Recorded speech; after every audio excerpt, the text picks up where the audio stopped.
Hey guys, this is Dr. Jean-Guy. Today I'd just like to give you a tip on bone health. We've had a lot of questions in the office about, how can I keep my bone strong, throughout my life. And matter of fact, this is becoming almost an epidemic of people having osteopenia, osteoporosis, being concerned about falls.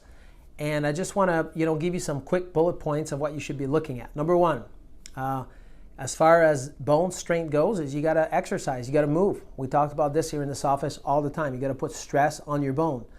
The bone has the ability to break down and to rebuild, right? And if you put stress on it, you're going to allow this process to happen. So that's number one, right? Research over and over again shows us that one of the best things you can do is you need to exercise, put stress on the bone. Number two, make sure that your hormones are balanced.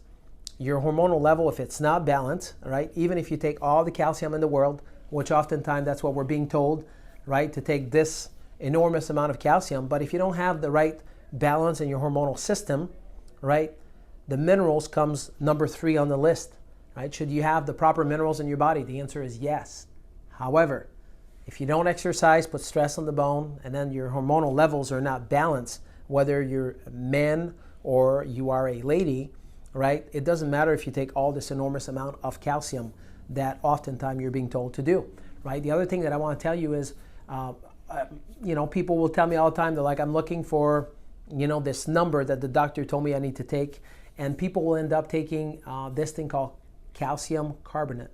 And just to give you a little side notes about calcium carbonate is this is very difficult for the body to be able to assimilate it, to break it down and to bring it in. Right, so there's different types of calcium that you should be thinking of.